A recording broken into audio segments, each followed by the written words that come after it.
It's that time of the year again. It's time for the Gone with the Wind Awards 2021/2022 year. It's the third annual one, regardless, and now is the time to get your nominations in. Thanks to our pals at Google. Not sponsored, I just used Google for this. But I'll be dropping the link down below for you all to vote and tell us your thoughts on what is the best of this crazy year that we've had. I'm looking forward to hearing them. But this is the official announcement of the Gone with the Wind Awards, third annual. So basically everything from last year, from let's say The Invisible Man, to the end of this year, such as I Care a Lot. Something along those lines should give you a better representation. Thank you all again, and I can't wait to see your votes for the Gone with the Wind Awards. He's looking at you, kid. You're gonna need a bigger boat. Right, Mr. DeMille, I'm ready for my close-up. I'll have what she's having. Boss will be with you, always. I have a feeling we're not in Kansas anymore.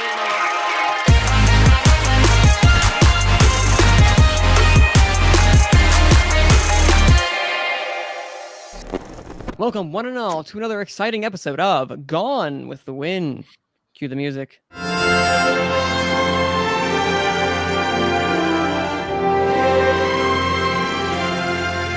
Hey there, everybody. Welcome to another episode of Gone with the Wind. I'm your host, Manning Franks, the host of Gone with the Wind, the show about award shows where we talk about, you guessed it, award shows. Not a single mess up. It's a new day. It's a new dawn. It is truly spring. It is spring at last, at least over here in the US of A. Thank you all again for joining us. This is going to be a quicker edition. I know last week's was 2 hours, almost 2 hours at least, which was quite a lot. And we talked about our thoughts on the Oscar race and a more advanced breakdown. But I have some guests here today, and we have one of our returning guests. He was not here last week, but he is here this week to offer his thoughts and what we're going to call the Abe's Oscar talk for about 5 or however many minutes he wants. We have Abe. Hey, how are you? How you guys doing? What's up? Do I have to talk about the Oscar right now, or are you gonna present everybody? No, not right now. We'll let you get your thoughts all in order and everything, and then we're gonna go to the people next to you, who are Malcolm. Hello. In classic Malcolm fashion, and of course we have Dan. Hey, how's it going? Glad to be back. All right, I was about to say, I'm over here just kind of like, it feels weird since we started to do these on the afternoon on Saturday. I feel that afternoon lull, and I know for Malcolm, it is for you, it is the morning, and for Abe, it is basically like noon-ish time along that line. It's noon. And for Dan, with your schedule, you're probably just waking up as well too. So now we're all just like, whoa, what is time? Whoa, that's what it feels like. We're like, That's why I got coffee, to help me get through this. All right, but wow, before we get through this and talk about things such as the WGA, the PGA, as well as our thoughts on the state of the Oscar race, we're going to talk with the man right over here who, in fact, did not get his chance to talk about the Oscars when it actually happened, or wasn't there for the live reactions because he was asleep, as probably we all should have been at the end of the day. But we have Abe. Tell us your thoughts, sir, on the Oscars this year. What were the surprises that you took away from it? What were the shocks? What were the this is my favorite? Like, just give us your overall thoughts. Okay, I had not a lot of surprises, to be honest. The only one that really surprised me was the Shaun the Sheep nomination, and Manning predicted it, and I was. I took it out at the last minute, but Yeah, that was the only one that actually surprised me. Other than that, I think it was kind of predictable. And I just want to say thank you. The Aaron Sorkin thing, I told you guys, it's a possibility. Why? Because directors like directors. As I think I mentioned Ben Affleck on the episode. I didn't remember. Manning remind me on Twitter. Bradley Cooper. And there may be a lot of other examples through the years. And it's no surprise that a writer, which Aaron Sorkin kind of is, if you think about, they ask you, what does Aaron Sorkin do in Hollywood? What do you think? Writer, right? Bradley Cooper, actor. Ben Affleck, actor. So that was my logic behind it. And it worked. And I was surprised by the person that was nominated instead of him, which was what's the name of this guy? Thomas Vinterberg. Mm-hmm. From Another Round, which I have not watched because I haven't had the opportunity. But you know what? I didn't know. I didn't have a lot of surprises. Like at the end, I don't find excitement in the Oscars this year because of the current situation that I cannot go to the movies to watch those films, and I feel so tired of it. I went to watch Kong versus Godzilla last night, and it was not that good. Oh, you know what I was Wait, surprised for? hold on. You got when? Where did you see? Where did you see it? It's not opening. Oh In wait, the it opened up. cinema. Oh, The it cinema. opened up but it opened up in Mexico. I'm Yeah, guessing. yeah. It was pretty That's much a full unfair. house. Okay, yeah. I was surprised Ma Rainey's Black Bottom was not nominated for Best Picture. That was kind No, of no, were you more shocked that Ma Rainey missed or that One Night in Miami missed? Ma Rainey because it has the 2 Best Actor nominations. You rarely see that. I don't recall the last time it happened, but you rarely see that. Like, why they was not nominated? Nominated. Well, there were 8 at the end. Oh, whoa, Son of Metal getting nominated. That means people like that. Like you Mhm. were thinking probably 2 nominations, the Sun nomination, probably editing, which I don't remember if it got. It did. It did. Okay, so no surprise there, but yeah, those were my kind of surprises. I kind of predictable at the end, and that's it. And Godzilla versus Kong. Uh, that movie needs scale. That's all I want to say. It needs what? Scale. They Scale, you didn't. said. Yeah, they did not know how to shoot Godzilla and Kong. When you have Okay, these well, massive things. Okay. next week, by that time we will all have Okay. seen Godzilla. Maybe have all seen Godzilla versus Kong. I don't. Malcolm, will it be coming to you, Godzilla versus Kong? I mean, it is going to be in theaters. Whether I want to see it is another thing. Oh, come We on. can we can talk about it a little more, Okay. and not in depth, but a little more once more of us have seen it. But I'm curious to see what you mean by the lack of scale, or it has no sense of scale, is what you're saying, correct? Yes. Interesting. So I'm curious to see what that is, because I know Dan, you see it tomorrow. You said. Yes, I do. And I know Malcolm is a big fan of the Peter Jackson King Kong, so he might be a little disgruntled about this. I know you. I know, Malcolm. Quick. Actually, this is a tangent because why not? You're not as excited about Godzilla versus Kong. Is the trailers haven't done it for you, or just not a fan of the franchise that have gone so far? Well, I mean, I've never been a big Godzilla person anyway. My favorite Godzilla that I've seen is the '98 one. Because I just recently saw the 2014 one. It's just really underwhelming. It's not good. But what about Kong? Kong Skull Island is fine. It's not good. Just not excited for it. Listen. I agree with you. I think it's merely fine as well too. I've not been blown away by any of these movies in the MonsterVerse, but I'm excited for this one because it looks cool, and that's it. That's all I'm excited. Ready to see HBO Max because it's not coming to a theater near me until Lord knows when. Because all my theaters in my city are closed. Well, Regal did announce that they are opening theaters, man. Yes, I was one of the first people in my at my news station to break that because I'm on Twitter looking at stuff like that, and I was like, guys, we could be on April 2nd. We're not on April 2nd. It's only like Regal's only opening like in the big markets, plus like Oklahoma and Washington and Tennessee, but nothing in Texas. We're getting but nothing.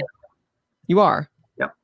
And we're getting 0 in North Carolina. So we have to wait until the next round, the following week or the week after. So hopefully by the time, mid-April comes around, when we get some other films, like I'm not really looking forward to Mortal Kombat. I'll be able to see Godzilla vs. Kong on the big screen, but I'm probably going to see it. I've never been a Mortal Kombat guy, but I'm looking forward to seeing Godzilla vs. Kong in the big screen after I, of course, see it on HBO Max, because I'm going to watch it as soon as I can. Do you have no AMCs around you at all, Manning? Closest AMC is in about 40-minute drive or whatnot. But I want. It's nothing, but I would prefer to go to my Regal because I've been a loyal Regal person for the longest time. Plus, I still have that card. I have their Regal card. I have their Regal Rewards app, and I want to use that and utilize that as best that I can because there's something about a Regal. I've gone to a Regal since I was little, and that's always. And since our Cinemark closed down here recently, all we have left is just Regals. That's where's it. your closest IMAX? It's the Regal that is here. That's closed down. It's too bad. I know. It's I would say, I don't know about but I would say you want to see these type of movies on the biggest screen possible. Is that what you want to? No, there's no IMAX in my hometown. Say that again? Well, there's one, but it's in a museum, so they don't really screen movies. They have a museum, IMAX in the museum? Where you at? Yeah, it's kind of like they put documentaries 3D and everything. Like I remember. I went the first weekend it up, and they sometimes put some movies. They put the Harry Potter and Dark Knight movie sometimes, but it's really weird. They I have able to put 3 that. IMAXs in Orlando. Wow, that's what happens when you live in a bigger city. Like isn't like the third biggest city in Florida, next to Miami and Jacksonville. I would say Jacksonville, Miami, Tampa, Tampa. Okay, I forgot about Tampa. Yes, Tampa is another big one too there too. Anyway, we're off topic. So this is an award show. So we talk about award shows, unless I say otherwise, because I have all the power. Moo ha ha ha ha ha ha ha ha ha ha. We'll talk about Godzilla vs. Kong next week because I'm really just curious to see because that is going to be the first movie back. That is the first blockbuster that is really going to be back, and I'm curious at our thoughts and what we think of this movie that's been back. So Abe, hold your thoughts on your hold your scaly thoughts, haha, on Godzilla vs. Kong. See what I did there? So anyway, we're going to move right along over to PGA and WGA. We're going to start with the Writers Guild since that occurred first. And in fact, what happened that night? It happened that night that we were recording, but I wasn't going to have us wait around to hear about that because we had no idea when they were going to air it. But WGA officially announced their winners, and color me shocked. I want to hear what your guys' thoughts are in general. But I want to first to kind of just say what the winners were. For original screenplay, up against Sound of Metal, Trial of Chicago 7, Palm Springs, and Judas and the Black Messiah, you had the winner, Promising Young Woman, coming out of nowhere. And for adapted screenplay, you had Ma Rainey's Black Bottom, News of the World, One Night in Miami, The White Tiger, all beaten by the man who goes up and says, very nice, Borat's subsequent movie film. Wow, wow, wow, wow. What are y'all's thoughts? Oh, and of course, just for documentary screenplay, The Dissident, which is not nominated for the Oscar, but in fact, it beat... in fact, none of these were nominated for an Oscar. This is really interesting, the fact that The Dissident beat anything else, but it doesn't mean much in the long scheme of things. But what are your thoughts on adapted screenplay and original screenplay? We're going to start off with Abe. What are your thoughts the fact that Promising Young Woman, that Emerald Fennell beat Aaron Sorkin at his own game, as they say? Yeah, I think this says that Chicago 7 has no esteem at all. And it's not really going to work. And it's probably not going to win a lot of things. And if it wins something, it's going to be a surprise. But I think Aaron Sorkin still has a chance. I'll still bet on him. It's more possible for him to win the Oscars than win at. Well, it's weird because he's a writer and he has probably worked with hundreds of writers by his career. How many times does the WGA matches with the Oscars? That will be an interesting thing. Because looking right now, I was thinking about Green when you say that. You know, one bet. Well, Abe, you froze up. Wait. Oh well. Anyway, so what Abe was saying, while he fixes all that, gets himself all situated, what I think you were saying, Abe, was that you were interested to see the statistics between original screenplay at the WGA and original screenplay at the Oscars. And from what I've seen, I think there's a really cool statistic. I'm going to find that in the meantime. What I was able to see, and I'm going to correct myself if this is correct, whenever a screenplay wins an original screenplay, it has a higher chance of winning the Oscars only if it beat a fellow nominated screenplay. So if Trial of Chicago 7 was not there, it may not be as indicative, but since it beat it at the WGA for the writers branch, which the writers branch are the people who should love Sorkin the most. In fact, that they won, I'm actually getting warmer to the idea of Promising Young Woman winning, this being a second award of the night. What are your guys' thoughts on? We're going to stick with original screenplay for now. Malcolm, what are your thoughts on Promising Young Woman winning against other stuff like Sound of Metal or Trial of Chicago 7? I mean, I think it's going to really, like, this one is going to help it a lot. Because, I mean, so I think Sorkin missed the did he win the Globe for screenplay? He did, which is really strange. But it's one of those ones that, like, I think this is one that I think Promising Young Woman has a good shot as a really good screenplay and all that. No, it does, and I think the screenplay is one of its strong points more so than anything else. I think it's very well structured in how it tells that story, and I'm fascinated to see how this translates or what momentum it specifically gets to. Because Promising Young Woman has had a lot of momentum going in, and I'm curious to see how that translates. Dan, for you, were you shocked that Promising Young Woman beat Trial of Chicago 7? Because I saw some people were switching its predictions at the last minute. Were you one of those people? No, I didn't switch my prediction, but I'm also not shocked that it won because it's been just gaining steam. Just Emerald Fennell's been gaining steam. The movie's been gaining steam. Carey Mulligan's been gaining steam, and the Writers Guild is, an interesting award for them to give to that. But I think the Academy Awards, which is a bunch of other branches all voting, I still think Aaron Sorkin's the favorite to win that at the Academy Awards. I just think, the script was good and there was a twist in there and it had some great dialogue. But I also think the dialogue and everything in Trial of the Chicago 7 is fantastic. I think there's so much great dialogue in that film. So I think, I don't know who said it, but somebody said, I don't know, I was watching another show and they were saying, hey, keep an eye out for Emerald Fennell for best original screenplay, and that's obviously come to fruition. But that's only one branch. The Academy, all these branches have to vote on some of these awards, not just that branch, right? Don't they do they all vote on all the branches, or just that branch votes on that award? For the winners, for once you have the branch votes on the nominations, and the winners are open up to the entire Academy. Yeah, so this means the actors, the directors, the cinema, they're all going to vote on this. And I think Sorkin's the name that jumps out as like, hey, this guy is doing a great job. His films are great. But that's just my 2 cents on the matter. And I was about to say, for those who say that he won the Golden Globe, he also won the Golden Globe for Steve Jobs, which in the end, I believe, missed an Oscar nomination, if I'm not correct. One of you all corrected me upon that, if I'm not mistaken. But if I could be mistaken, that you actually could correct me on that. But I remember seeing that. But he won before for the Golden Globes. So the Golden Globes really do like him, but he's only won one other Oscar, which is shocking to me. And in fact, has only been nominated 4 times by the Academy, winning only for The Social Network. And the other nominations are Moneyball, Molly's Game, and Trial of the Chicago 7, which is pending right now. So Abe, before you were rudely interrupted by terrible internet, curse you, internet, curse you. Tell us a little more about your thoughts about specifically adapted screenplay, and what that, original screenplay. Apologies. Tell us a little more about what that means for Sorkin being coming out below Emerald Fennell. It means, as I was mentioned, I don't know if this was cut up, so I'm sorry. We're gonna find out. Okay, Chicago 7 is losing steam, and it doesn't really have the one that probably people were thinking of. And I think that also means Promising Young Woman it's getting hot.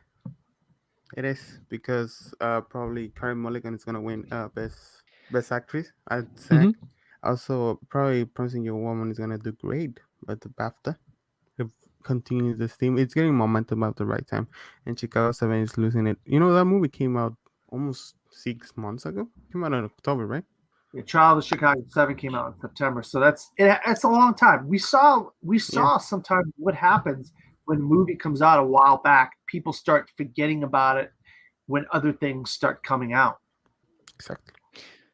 No, and you're right. And I think that's going to be in the favor of if Promising Young Woman can win more, which I'm curious for SAG tonight. Like, for say Carey Mulligan wins actress, but Trial of Chicago 7 wins ensemble, which I think it's obviously the favorite to do so. If it wins ensemble, then you're going to have Carey Mulligan being like, oh, she's bringing up Promising Young Woman. Oh, wait, Trial of Chicago 7, that also still exists.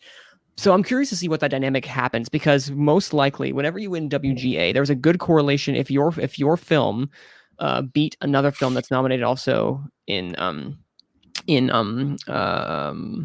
Oscar, in the screenplay itself. That is indicative of what could transpire on Oscar night. So I'm interested to see if that kind of statistic carries over to this year.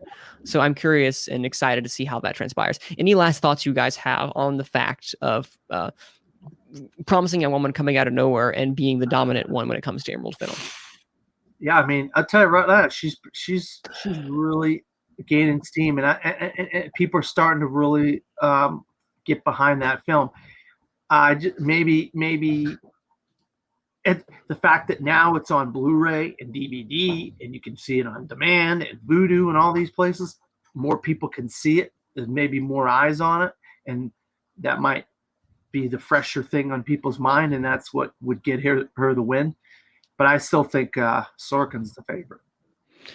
And listen, it's gonna come down to one of those two. I don't see any of the other ones coming out unless suddenly Judas and the Black Messiah is like, haha, surprise! But I don't see that happening. But anyway, also we have original screenplay for WGA as well too. Excuse me, adapted screenplay for WGA too. And I think that was one of the biggest shockers. However, it's are we shocked that Borat's subsequent movie film is your winner? Are we shocked? Dan, you are nodding your head up. I'm going to start with you, work your way back to Abe. Dan, are you shocked that Borat was the winner in WGA?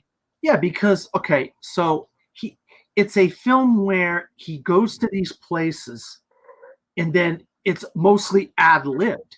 I don't know how you would call that a script. I think a lot of what happens is ad-libbed.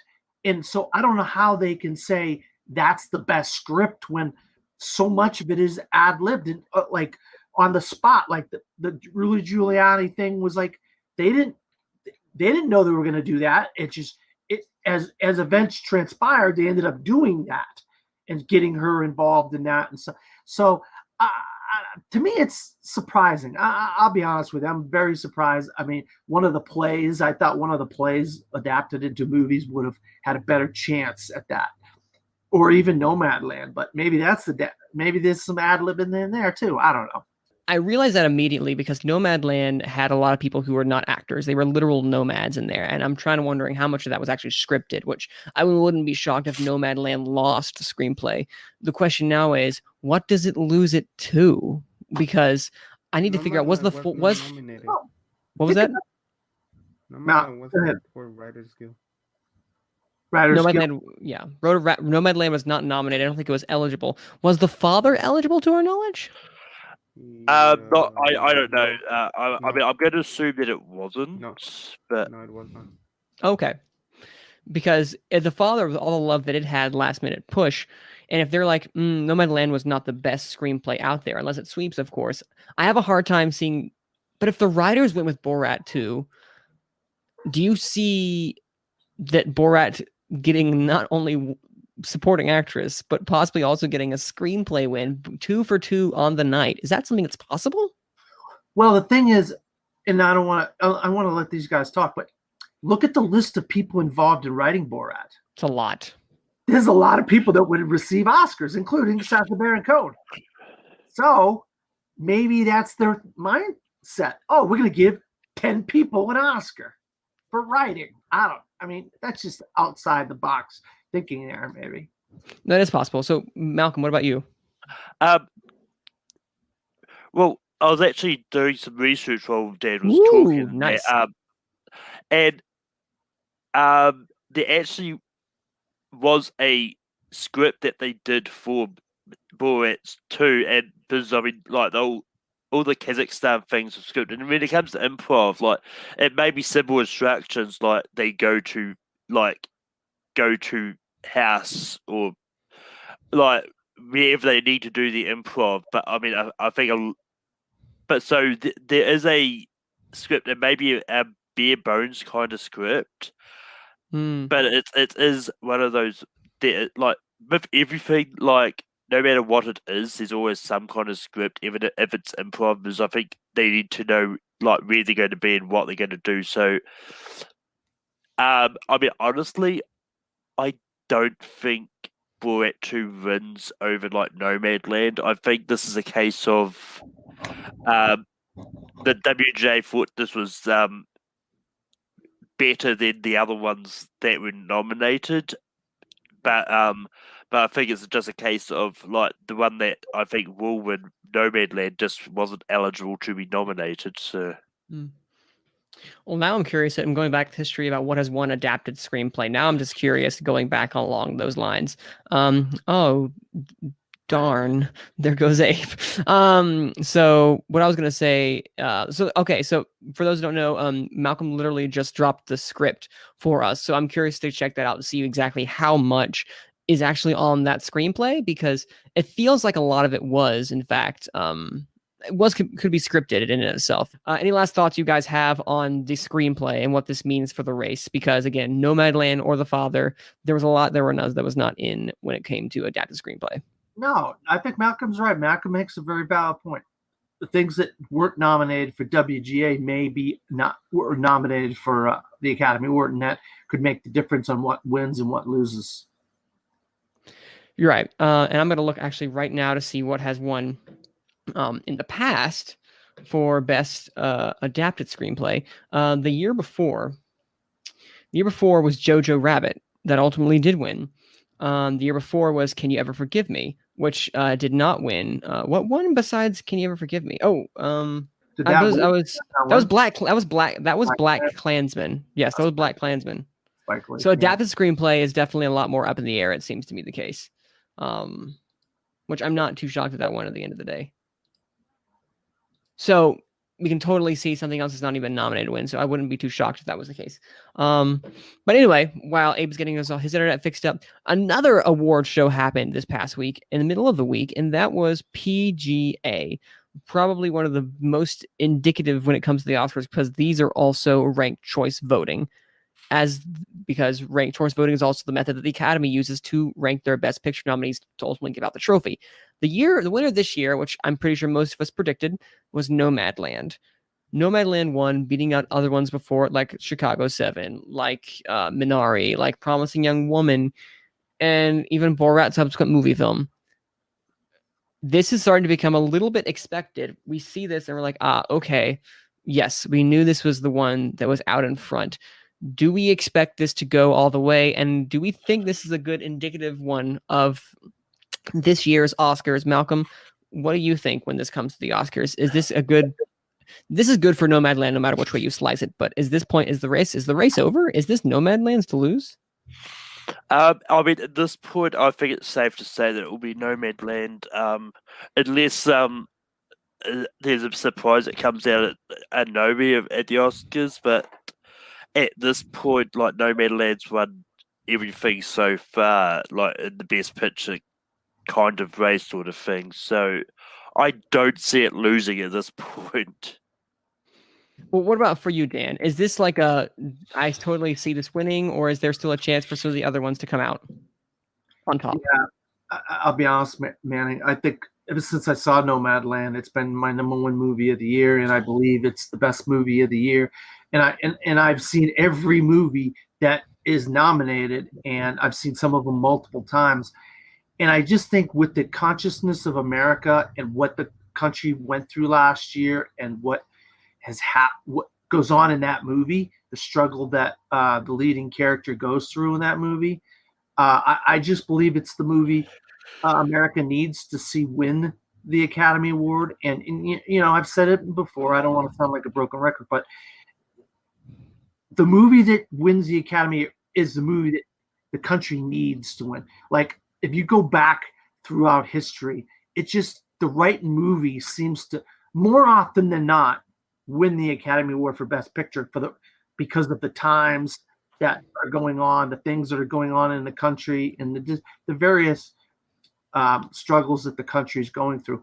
And I think Nomadland is the right movie at the right time in the right year for it to win. And in other years, it might not win, but this year, I think it's the movie that should and will win. So, Abe, hello again. I'm sorry. Abe, we're on PG. Tell us you're totally okay, Abe.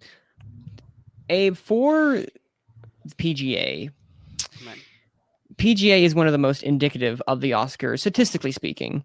Unless I could be wrong. I don't think I am, but PGA is one of the most indicative because of the cross-reference voting. Tell us a little more about what you think this means for Nomadland and its frontrunner status.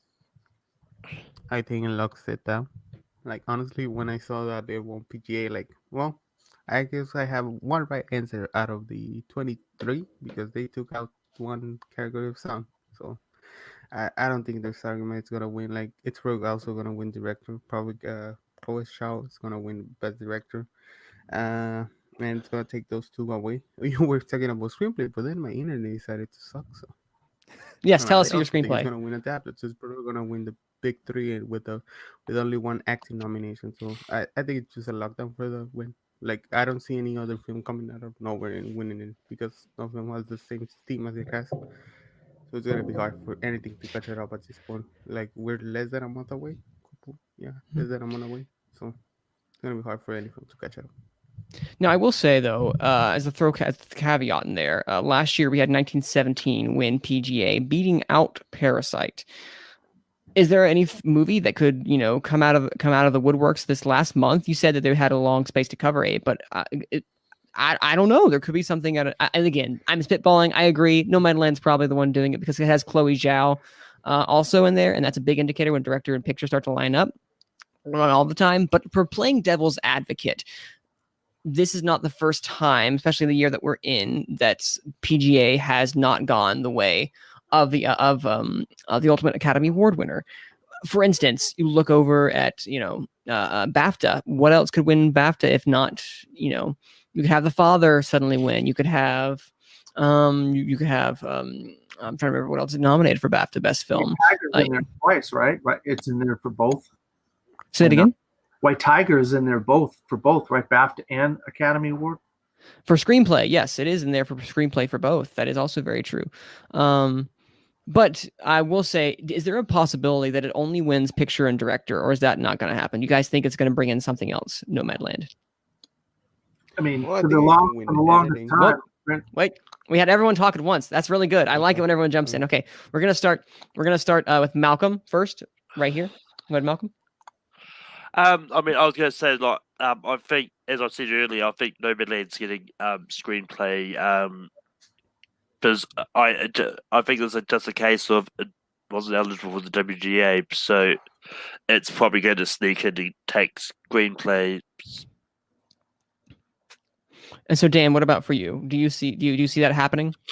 Yeah, I think it also is going to win cinematography below the line. And I did have Frances McDormand as my number one for a long, long, long time, but I think now Carey Mulligan is creeped ahead of her. I think she's going to steal that one away from Frances McDormand.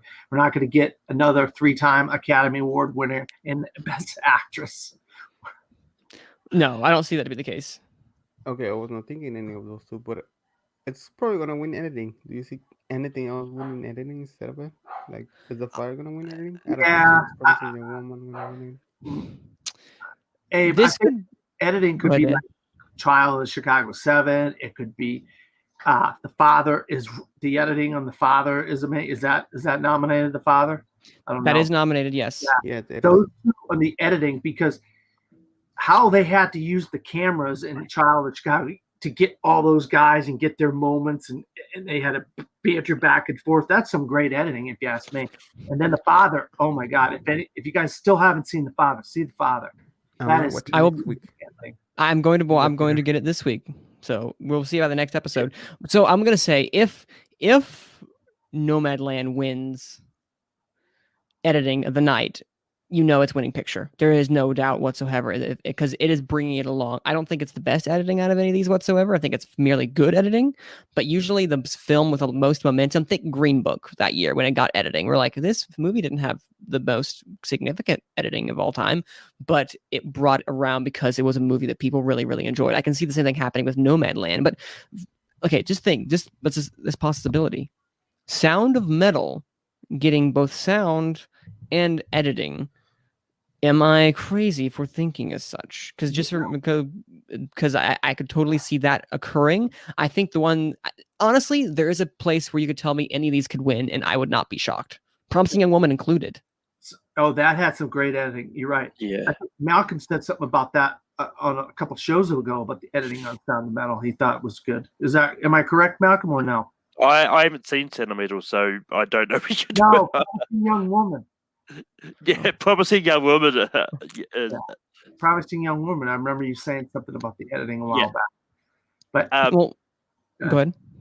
No, what I was about to say is, I just while everyone was talking, I did some sort of research, and looked at the correlation between the PGA and the Oscars. And I went back last 10 years. Most of the time, it has lined up with the Oscars. Like last year was 1917, the PGA. The Oscar was Parasite. The year before, Green Book got PGA and also got the Oscar. 2017, Shape of Water got Oscar and PGA. The year before that, La La Land got PGA. Moonlight got Best Picture. La La Land got the best picture for like 1 minute. 2 minutes. 2 minutes. 2 minutes? Okay. They basically So it lined up for 1 minute. In 2015, Spotlight got Best Picture. The Big Short got the PGA. That was a crazy year. 2014, Birdman got both. Yeah. The year before that, it was actually a tie at the PGAs. 12 Years a Slave and Gravity tied. And 12 Years a Slave was the one that ultimately got the Oscar. And then the other 2 years, Argo and The Artist both got PGA and Oscar. I just want to So ultimately, like 8 out of the last 10 has lined up for the Oscars. So. Okay. I just want to make a correction. Green Book did not win Best Editing that year. It was the No. I said it was nominated. If I say what I was I meant to say it was nominated along with it. And Bohemian Rhapsody was even worse. I mean, it brought along with it is not what I meant. I meant to say, not it won. So yes, you're right. But I was just going back there looking at the editing. Most of the time, the Best Picture winner does not win. The last one to win Best Picture and Best Editing was Gravity. Sorry, not even Gravity. I was playing with the slave. It was Argo. It was Argo 2012. Yep. So that correlation. I mean, director. Exactly. So what we could see technically is look at Ford v Ferrari last year. It got one of the sounds and it got editing. You could see the same thing with Sound of Metal. You could have it see editing and sound. Go ahead, Abe. Okay. The thing is, when I'm looking at the winners, look what they all have in common. Tell me something. What? They're big, these movies. These movies are big movies.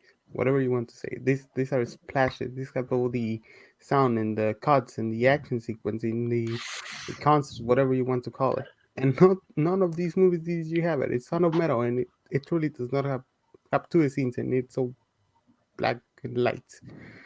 So that's where I don't see the correlation. I think it's a place where it does correlate.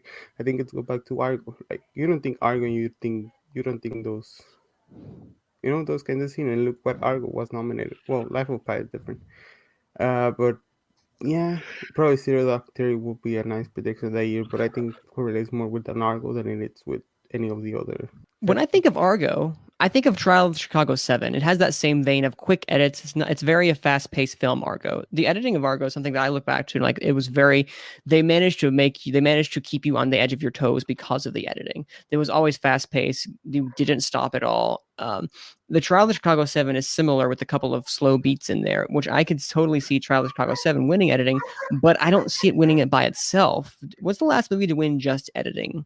That's the thing. I don't know if that has happened in like Lord knows how long. It would need screenplay and editing. Is what it would. What you're getting at.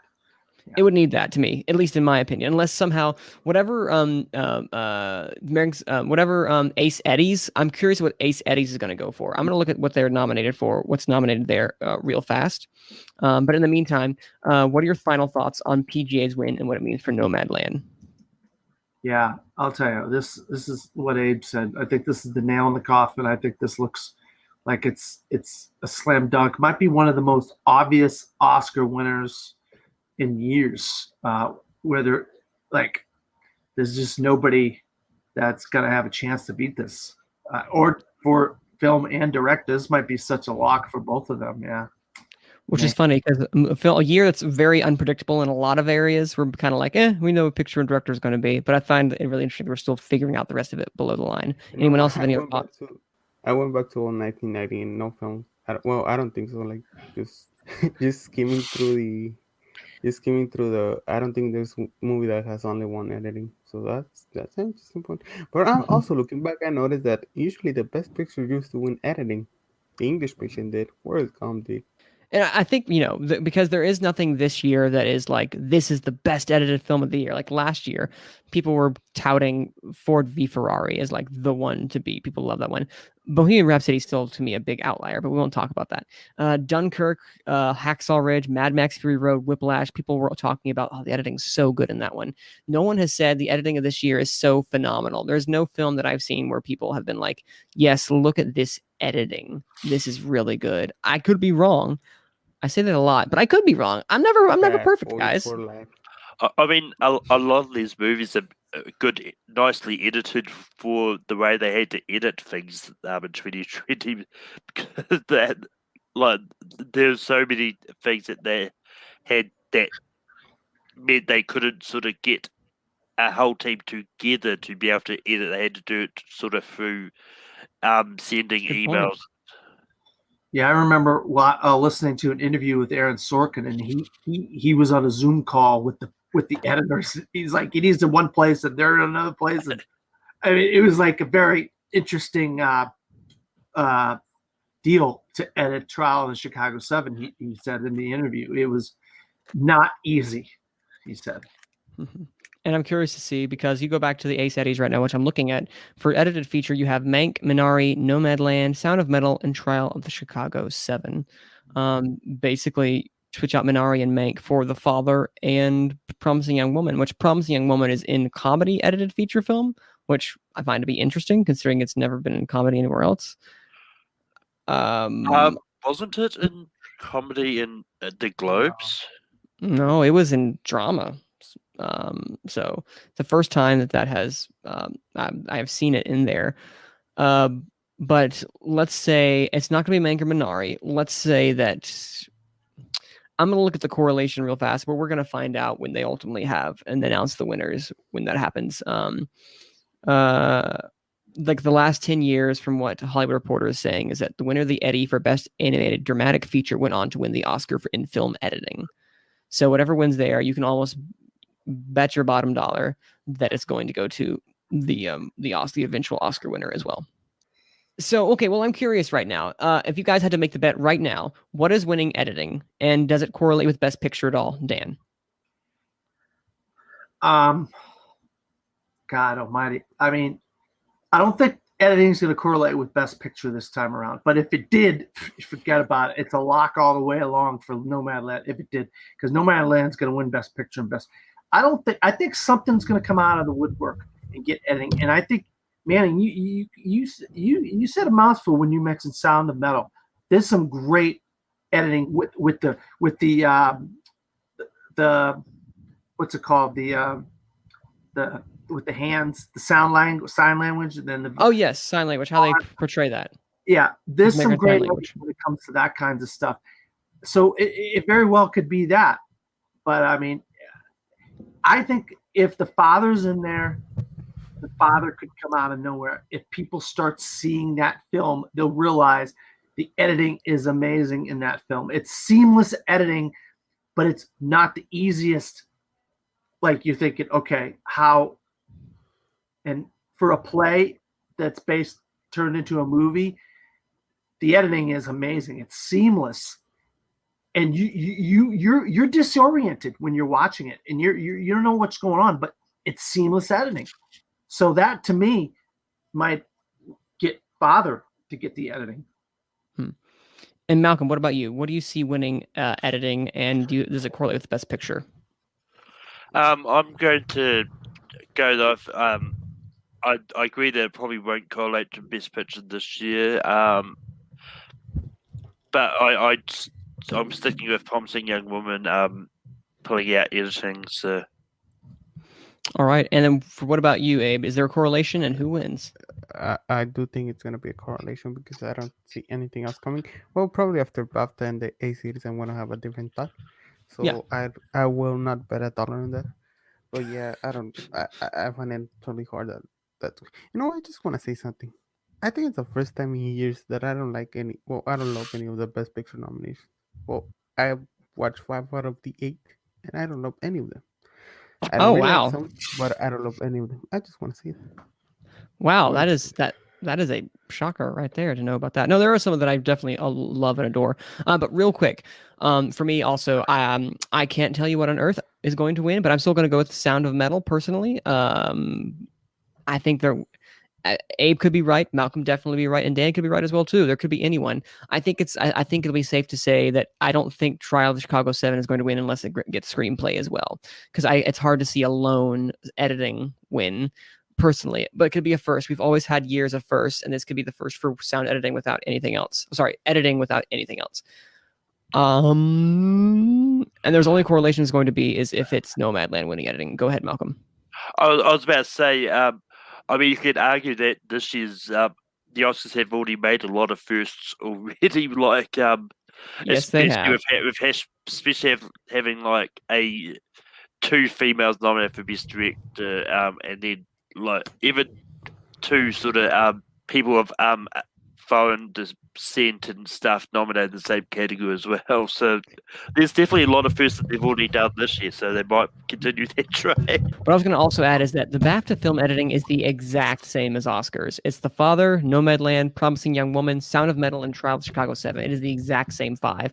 So I think whatever is going to win there, look for it to win there. Because usually there's like 1 or 2 that miss, but this was the exact same this year. So I'm curious to see how that translates. But yeah, quickly also for the documentary, I'm not sure if you all have seen it yet, but for a PGA documentary, what won this past year was My Favorite Octopus. Have you all seen My Favorite Octopus? And of course, did you guys have that predicted? And do you see that winning? My Octopus Teacher. Oh yeah, of course. You know, that's this editing is amazing on that, but cinematography and all that other stuff is where it really shines. What about for you, Malcolm? Did you? I have no comment. I mean, I haven't heard of a movie called My Favorite Octopus. I've heard of My Octopus Teacher. Oh wow! Did I say? I just completely admit My Favorite Octopus. Wow, my brain was like, wait a minute. What am I thinking? My Favorite Octopus. You can name a lot of movies with a title and it will have a different plot. Actually, it's my favorite. You can name an anime. Man, he usually gets people's names wrong. This time he's getting the names of films. Do you actually know that I have accidentally called it My Favorite Octopus Teacher before? And for some reason, I just want to keep calling it My Favorite Octopus. I don't know why I want to do that. It's not the first time it's happened. You love that octopus. Is it your number one movie about an octopus? It is actually my number one movie about an octopus, unless someone else is like, what about this octopus movie? And I'm like, oh, dang. Finding Dory isn't up there. You sure Finding Dory isn't up there? Nope. I don't care for Finding Dory, actually. Ed O'Neill was great as the octopus. He was great. I will completely admit that. But no, that one up against my Octopus Teacher won up against David Attenborough, A Life on Our Planet, Dick Johnson Is Dead, Softy, 1,000 Cuts, Time, and The Truffle Hunters. Obviously, the only thing that was nominated again was Time in the Oscars. Do we think this cements My Octopus Teacher as the one to look out for? Yeah. I mean, it's possible, but once again, something can come out of nowhere and take it.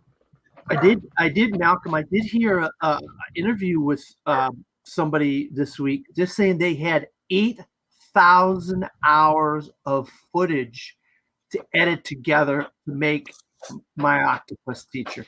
Now, tell me, that is a lot of hours of footage to turn into a beautiful, beautiful movie. I love My Octopus Teacher. It is, and I think that's indicative of all the hours, the year that he spent with that octopus, which I won't spoil anything, but go out and see it. It's a very beautiful film. Not my favorite documentary. Collective is actually my favorite documentary, but of the year so far. But still go out and see it. It's very powerful, very beautiful. It's a great documentary. And last but not least, the Oscars actually, Soul won, guys. Are we shocked? Soul won by PGA. No, nothing. Cool. Moving right along. So the Oscars this past week have issued a statement that there will be no Zooms and have mandated the fact that you cannot appear. If you do not appear in person, you cannot appear at all. Why they get about doing this, we are not sure. At this point, I don't think there has been a statement. Deadline has merely reported this. Whether the confirmation has taken place or they're going to backtrack this.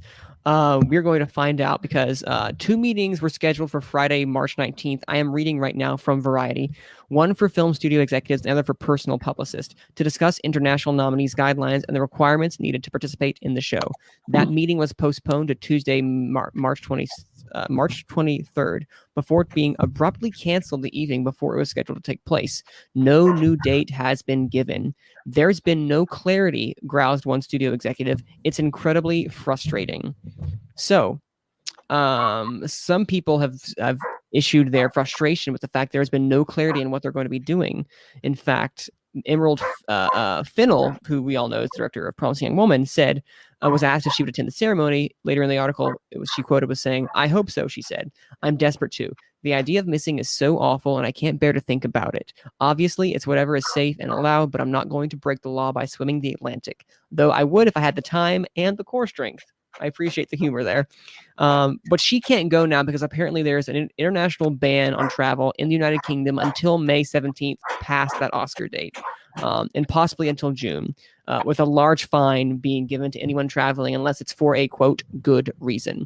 So with all this going on and a lot of miscommunication, do we think they're going to backtrack upon this? And how do you think the Oscars are going to be doing? Because I know they're eager to avoid Zoom thank yous after some of the iffy stuff that's happened at both the Grammys and which is mostly all in person, and the Golden Globe, which we had a couple of fiascos. It was just kind of awkward overall with how they did things. Are they going to backtrack? And what are your thoughts on the fact that they are like, no, only, I see Dan nodding and I see Malcolm ready to talk and I know we're all ready to jump up. What are your thoughts on the fact of the no Zoom mandate? We're going to do eeny, meeny, miny, when you're not it, Dan. All right. So one of the things about the Academy Awards that we love are the acceptance speeches. They're just things that are just so off the cuff. You know, you get Roberto Benigni stepping all over people. You got, they love me. They really love me. Stuff like that.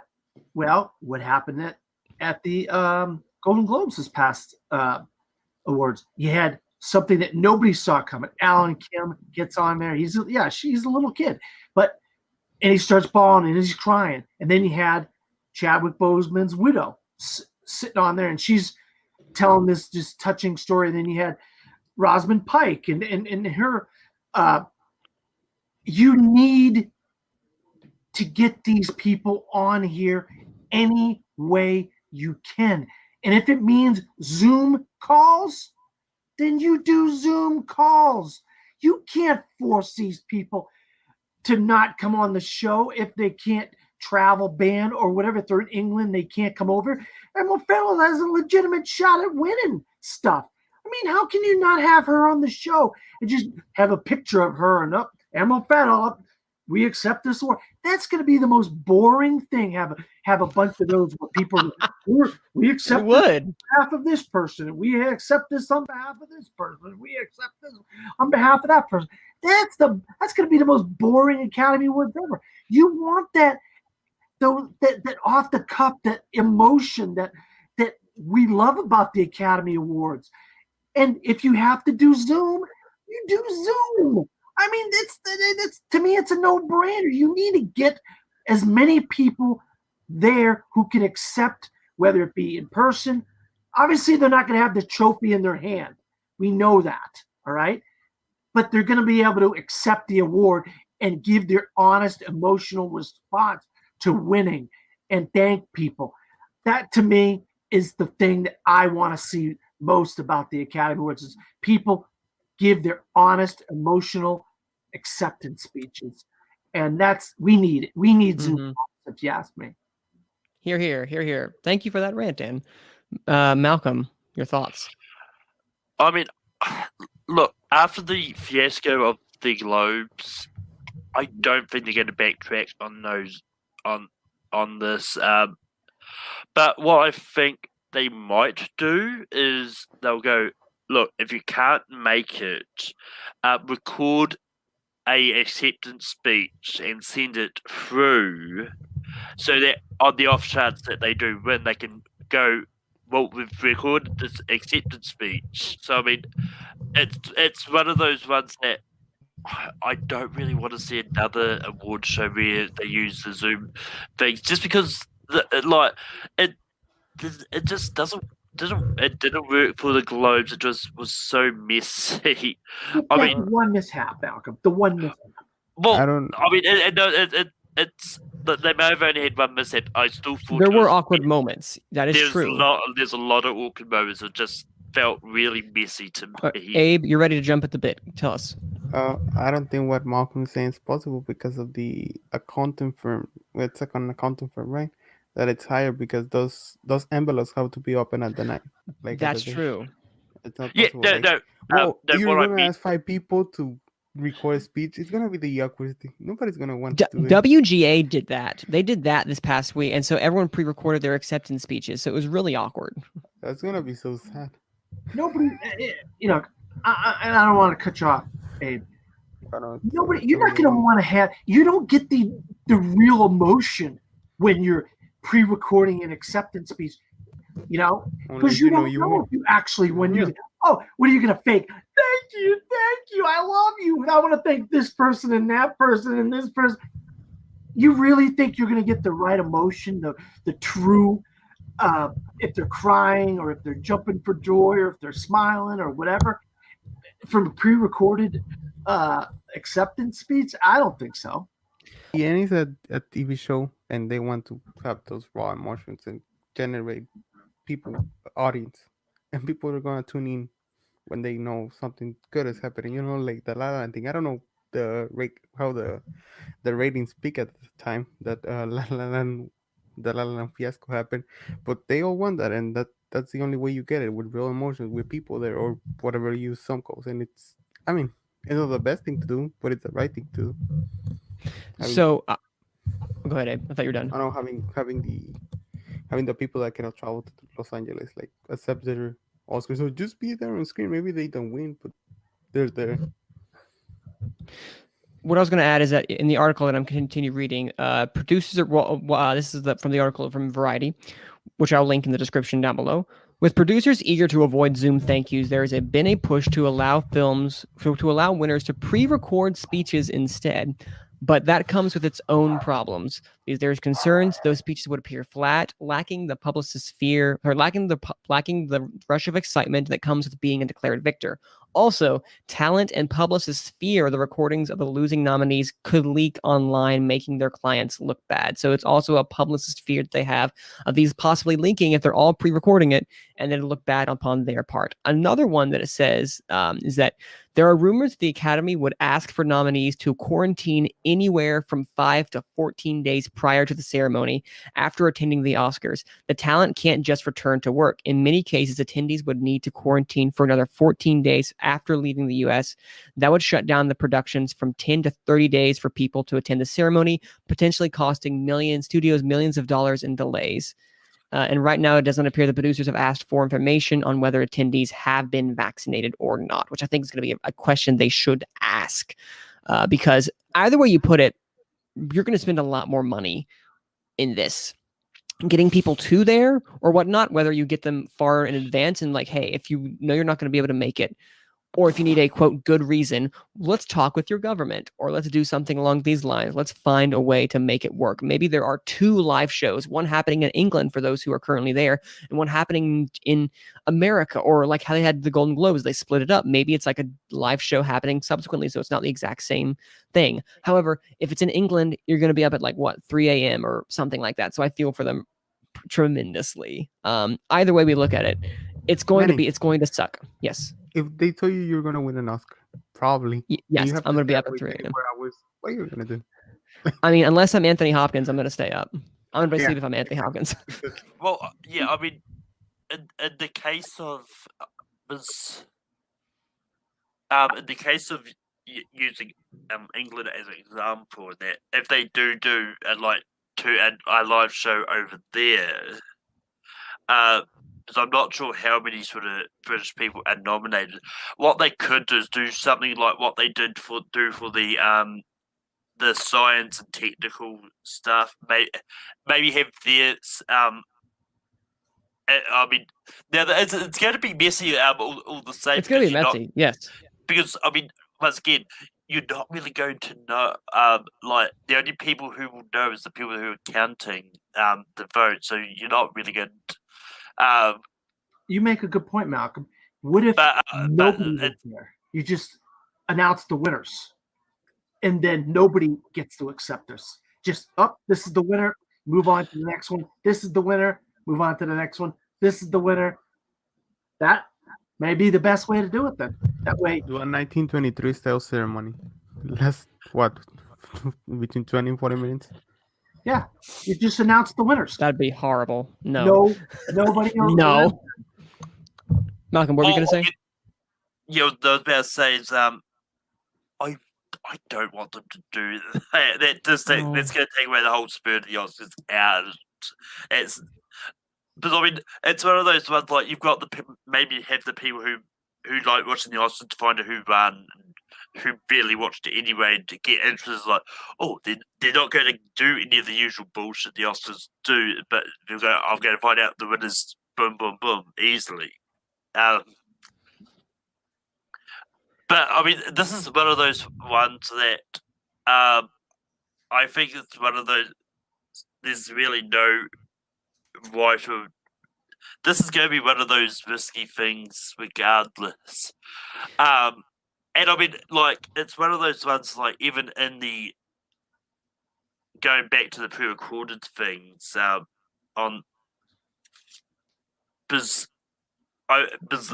if people who counted the votes, if they find out like this person has won, but they know they're not going to make, like, say they count the votes and see Emma Field's going to win screenplay, but there's no way she's going to get it. They whoever's in charge of the counting could contact the winner somehow and go, "You're going to win." But if you know you can't make it, I would suggest you record a message. That could be a way to work around it. I don't know if that's going to make it less messy or not. But yeah. And I will tell you this to add to Malcolm. You're right. It's no matter how you look at it, it's just going to be a mess. It's just there's no easy way to do this. There really isn't.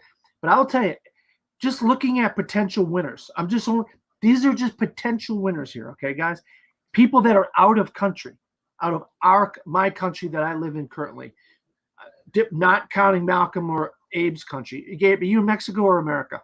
I'm in Mexico. Okay.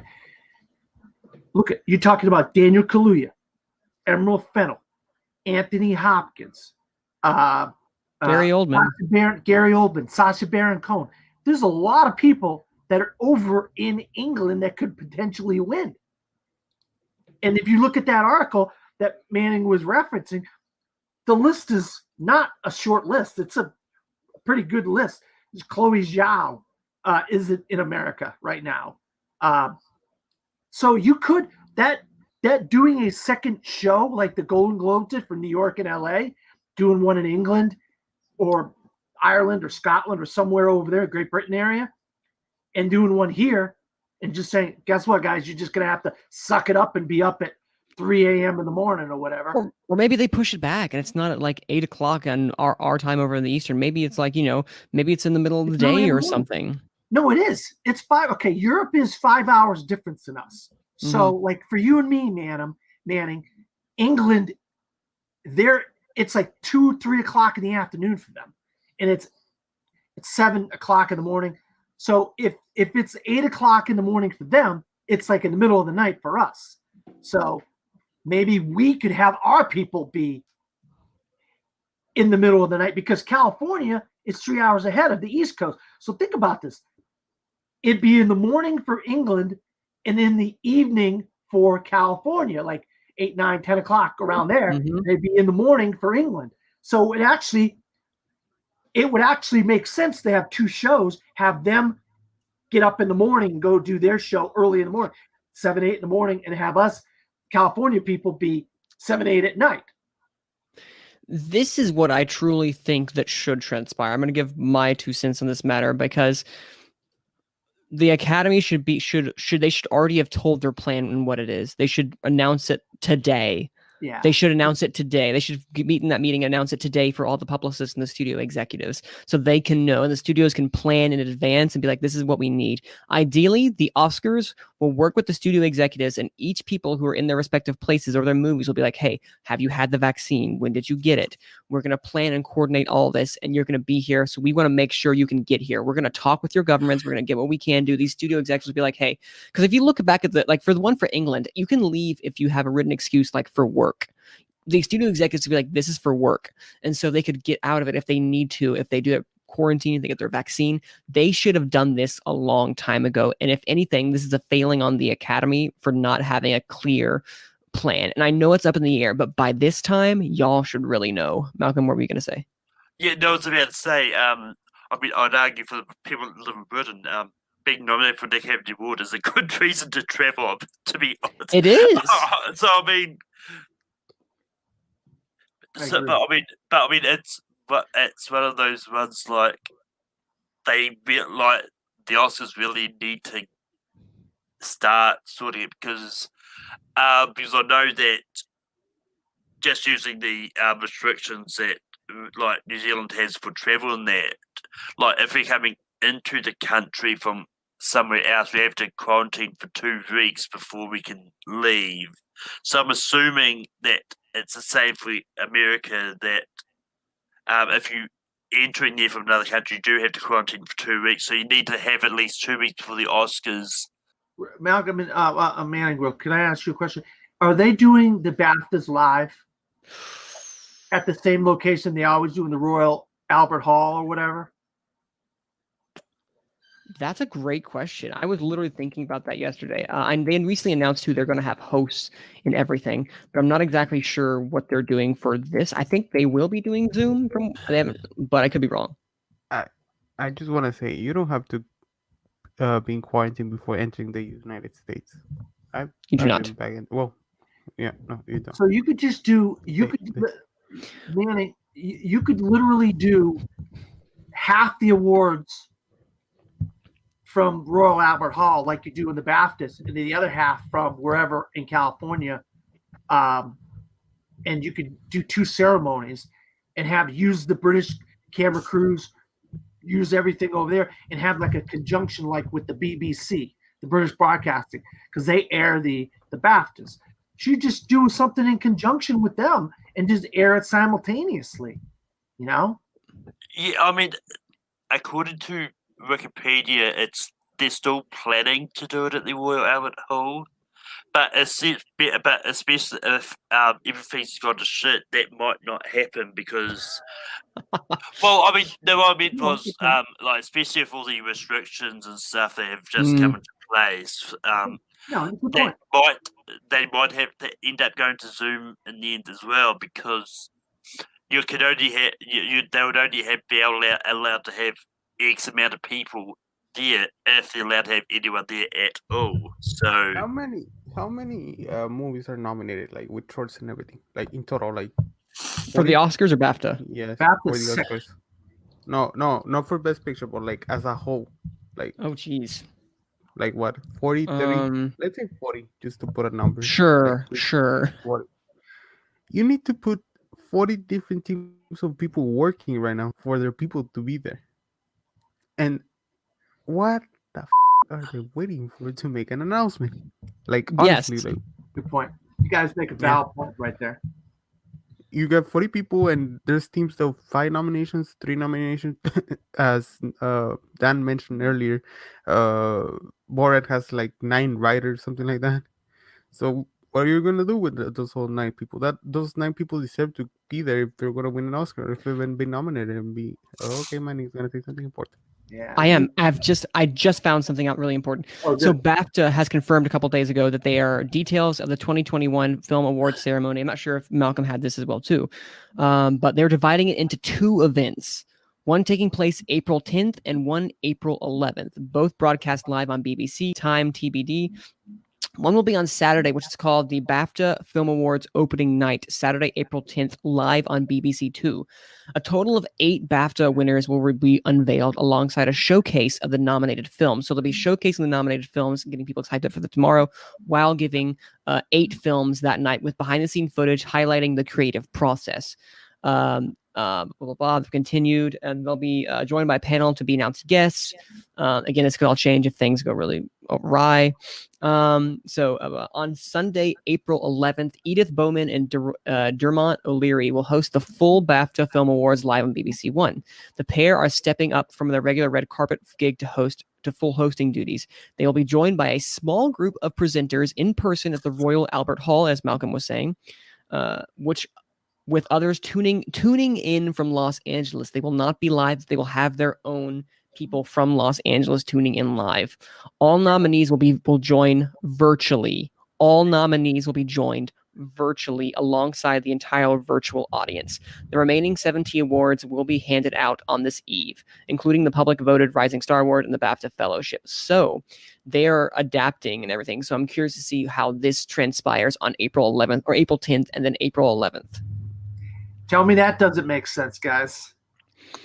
I'm curious to see how they're going to do. When it says all the presenters will be in person, but the nominees will be joined virtually. I'm curious to see how they did that and how it's coming over to that. Malcolm, I know you're a proponent of wanting them to be in person because I know you're just like me and everyone else. You're tired of the Zoom. You're tired of the Zoom acceptance speeches. What are your thoughts on this? I mean, that could work because I mean, like, especially if you get hire out a studio or something, like what they can do for the Oscars is do something similar. And they get a studio and sort out a live feed to the studio for the Oscars, and then vice versa. Then that way they can have whoever, like, if Emma Burnham wins an award, they can have her getting it up, doing her speech. It's going to be one of those ones that's going to need to work out because they may have to adjust the time. Because one thing I have actually worked out is at this very moment in Britain, it's probably about 20 to 10 at night for Britain. So if the Oscars were to start maybe at, like, say 3 o'clock EST, and then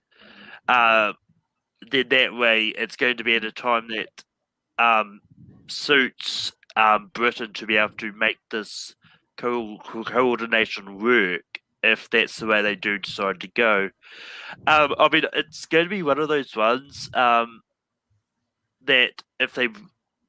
because if the BAFTAs were a lot earlier, they would be able to watch it, see how it works, and if it's something they want to do. But at this point, it's because BAFTAs are 2 weeks before the Oscars. Yes, it'd be too late. They'd have to plan before that. Is the sad thing. Yeah. And I think this is something I think dividing it into 2 days is like the smartest idea that I have heard. Making it a 2-day event, one like, hey, pre-show where we announce some of the winners live for everyone to see, and then the next day we also have it as well too. It's a 2-day celebration it's a weekend instead of just having it all crammed into one day. And if you get this far enough in advance and you allow the nominees to be there, you make sure they've gotten vaccinated or they've been quarantined for 2 weeks or whatnot, you let them know in advance, this could actually work to where you have amount of people who can be socially distanced, and, have like the documentary or the international films, the short films for one night. And then the rest, you can have a lot of the artistic things and then maybe the big ones. Just a thought.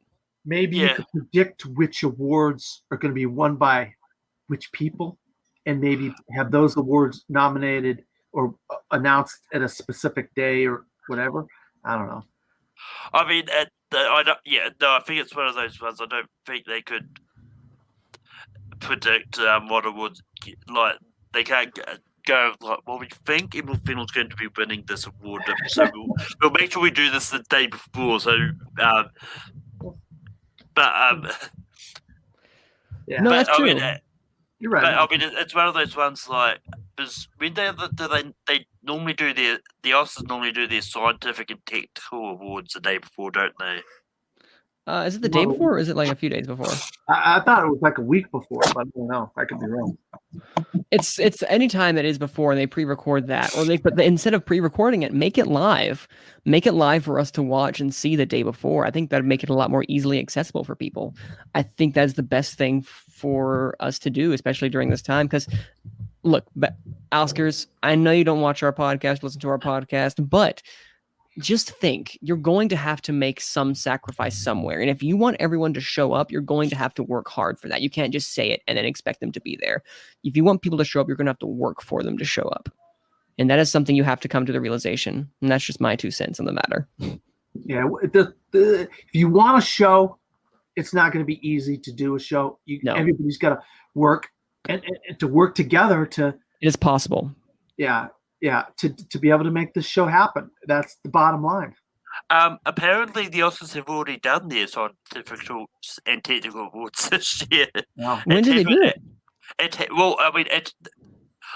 think this was when the Oscars were supposed to be in February, like they normally are. Okay. Because it happened virtually February the 13th, 2021. Okay.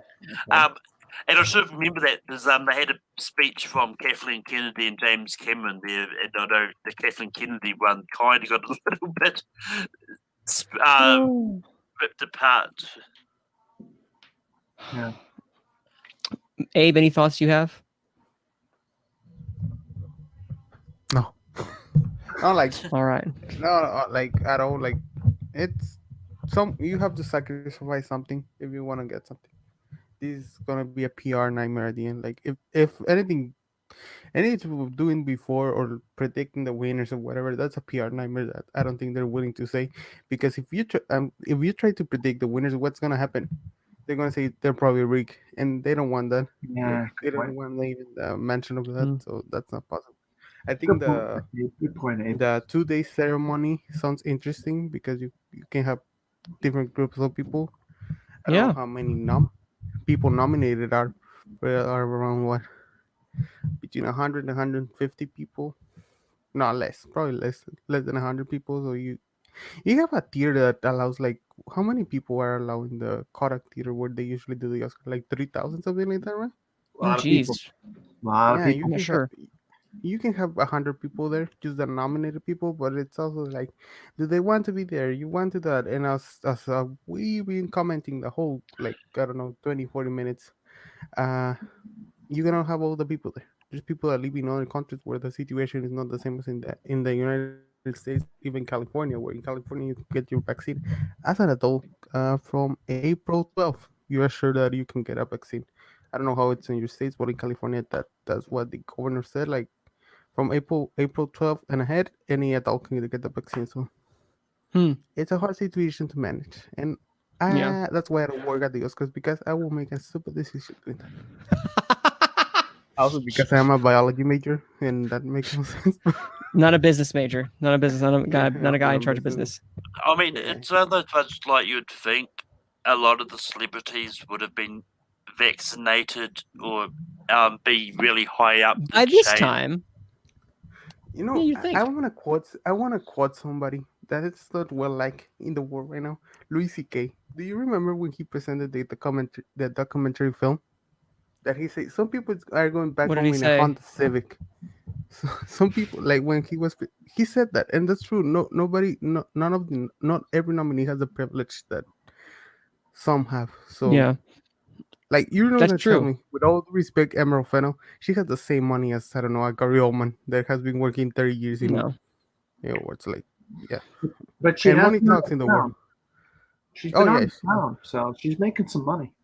No, she is. Like, it's just. No, and it's just, I guess it goes along the ways to see, like, where are we by April 25th? Where is the world by April 25th when it comes to COVID? I'm just curious, and I'm curious to see how that's going to change, because obviously we're going to keep you guys updated as soon as it happens, because we're about a month away now, little month and change, or month, a little less than a month away. So I'm excited to see how that transpires. But guys, that's the show. that is the show for Gone with the Wind this week. I thought it was going to be a little shorter, but we had gotten to a good discussion about what this means for the Oscars, because with BAFTA now setting their plan in, will the Oscars follow suit? Will they actually give direction? I think this is a call more than anything else for the Oscars to get their act together and actually send out and let people know what their actual plan is. But in the meantime, Abe, where can I find you? You can find me on Twitter at AbrahamF25, and that's it. I don't want you to follow me anywhere else. Just follow me on Twitter. I'm happy with it. We'll follow everyone in theaters over here. Malcolm, where can they find you? You can find me in movie theaters in New Zealand because our theaters are open. But you can find me on Take 3 Productions, where I host Rankum every Saturday night. And this week's topic is wrestling. I think WrestleMania entrances is winning at the moment, but anything can change between now. But when I decide to announce. But also find me later to. Well, no, you can't because this is being recorded. But you can find me hosting Formula Classic on Sundays.